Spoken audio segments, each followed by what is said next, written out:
We finally have some actual baseball news to talk about. Now, of course, we do have to give an update on Wander Franco because the update that we just got, it's the worst one yet. But again, like I mentioned, we actually have to talk about baseball today because multiple trades happened over the last 24 hours. So let's break them down right now because a Cy Young winner just got traded. Okay, actually, let's get the Wander Franco update out the way because, again, I just told you guys it's the worst update as of yet. And this is all alleged. I cannot confirm any of this, but apparently the update is Wander Franco and a person that he should not have been seeing engaged in a 4-month relationship. The mother found out. The mother then took screenshots of their messages, and then she used that against Wander Franco. So Wander Franco was paying the mother to not say anything. So now the mother is under investigation for blackmail. That's the update. Again, it just got way worse. Two more quick little stories I want to get into before we talk about all of the trades. Michael Brantley, aka Dr. Smooth, one of my favorite players growing up because his swing was just, it was butter. It was so smooth, and that's why they call him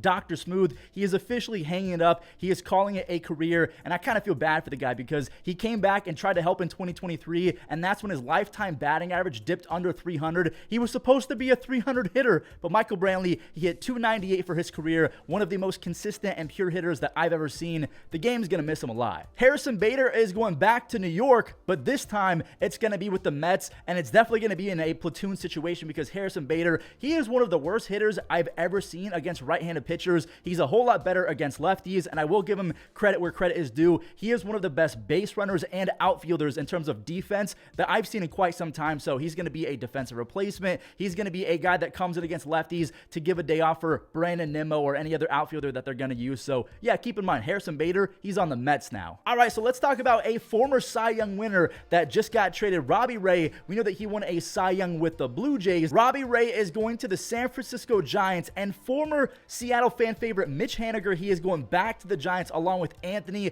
DeSclafani, who was actually pretty good to begin 2023 before completely falling off, and we'll talk about these three guys piece by piece right now. So again, like I mentioned, Robbie Ray won a Cy Young back in 2021. He had a 2.84 ERA and 248 strikeouts and 193 innings. Now, a lot of people would say that Garrett Cole was robbed of a Cy Young by Robbie Ray, but if I'm looking at the stats, Garrett Cole, he had the worst ERA, and his ERA plus along with strikeouts weren't the same as Robbie Ray, so I probably would have given it to Robbie as well. But that's besides the point. I just want to focus on Robbie Ray for the next few moments because the Giants, they desperately need some pitching depth, and they're getting it with Robbie Ray. The only thing that you have to keep in mind, they're not going to be able to use Robbie Ray until at least June, maybe even July after the All-Star break because he is going through rehab. We saw that he tried to pitch in 2023. Yeah, he only was allowed to throw 3 innings. Now, he does have a career 3.96 ERA and an 11 strikeouts per 9. So when he's actually healthy and he's not walking every single player that he faces, Robbie Ray is consistently one of the most disgusting pitchers in all of baseball. I mean, already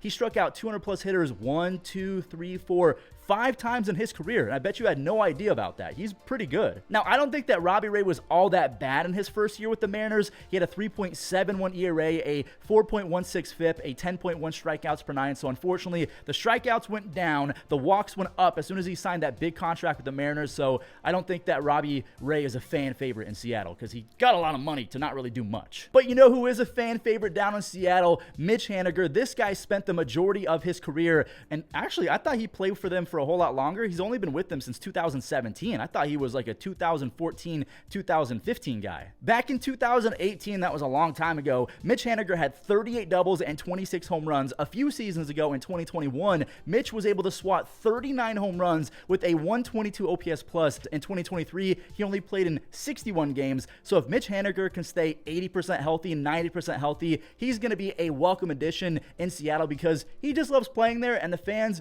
they love him back. I don't think that Mitch Haniger is the Jared Kelenic replacement. They actually made a second trade. We'll talk about that in a second. But along with Mitch Haniger from the Giants, they are also getting Anthony DeSclafani, who was actually pretty decent to begin 2023. In the first month of the season, he had a 2.7 ERA in 5 starts. He also had an 8.1 strikeouts per 9, which was pretty good for Anthony DeSclafani standards. But then in May, he had a 4.1 ERA, then a 6 ERA in June, and then in 2 starts in July, he turned in a 10.2 1.6 ERA, and then he didn't pitch in the second half because he was injured, or I don't know if he was injured or demoted. I didn't do my research on that. I'm sorry. I don't really care about Anthony DeSclafani, but hey, he's on the Mariners now. He's definitely not going to be taking a spot away from any of the normal starters or even young guys like Brian Wu, so I don't know if Anthony DeSclafani is going to be converted into a long reliever or a potential... That's it. A long reliever, right? Maybe an opener from time to time. I have no idea. But there you go. A former Cy Young Award winner, Robbie Ray. He is going to the Giants. He won't be making his San Francisco debut until at least June or July. And in return, the Mariners are getting former fan favorite Mitch Haniger and Anthony DeSclafani, who has shown signs of being decent, but to me, he's not very good. Now, the Mariners were not done with that trade. They also picked up Luke Raley of the Rays, who, in my opinion, Luke Raley rakes. They call him Nuke Raley. So before we talk about Luke Raley, who is going to be the Jared Kelenic replacement, let's talk about who the Rays are getting in return. They are getting José Caballero, who is a defensive wizard and one of the fastest players in baseball. He's also pretty decent at getting on base. He had a .343 on base percentage in his debut season as a rookie. So again, he's going to be a defensive standout. He's going to be great on the base pass. He stole 26 bags and only got caught 3 times. So again, he is going to be a motor on the bases. He's going to be a spark plug. I kind of consider him to be a Jorge Mateo type player, so if he actually performs to a ceiling, he's going to be pretty good, but trying to find consistency, that is not his game. But then again, we're talking about the Tampa Bay Rays, who could probably turn you and me into a perennial all-star in Major League Baseball, so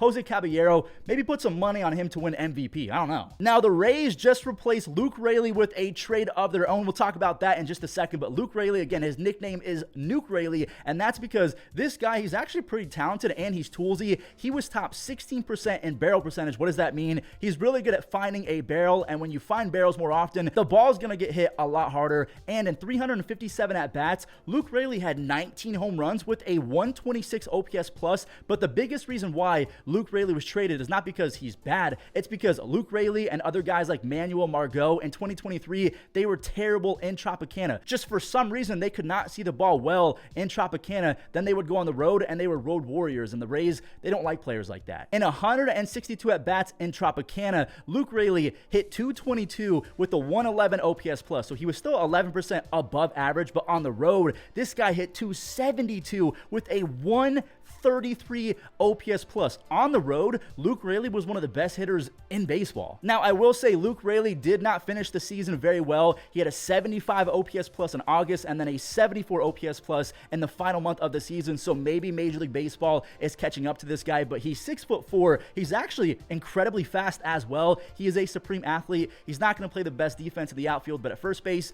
he's pretty serviceable. So in the span of a few hours, the Mariners, they pick up Mitch Haniger, Luke Raley, and Anthony DeSclafani. They do have to give away Robbie Ray and José Caballero, but I don't know if those guys were really in their future. So who did the Rays replace Luke Raley with? They just traded for Richie Palacios, who ended the season very strong for the Cardinals. And if you guys did not know, Richie Palacios was once with the Guardians. He was one of my favorite prospects in baseball because he was so good at making contact and getting on base. He just couldn't figure it out at the major league level like every other Cleveland prospect, and then they go to another team and start raking. In his first 112 at-bats with the Guardians, he had 0 home runs and 10 RBIs. Then he goes to the Cardinals, and in 93 at-bats, he has 6 home runs and 16 RBIs with a 120 OPS plus. Again, another example of the Guardians being absolutely awful at developing hitters, but being really good at developing pitchers. In return, the Cardinals are getting Andrew Kittredge, a 34-year-old relief pitcher whose best days are kind of behind him. He was pretty good in 2023 with a 3.09 ERA. He had a 3.15 ERA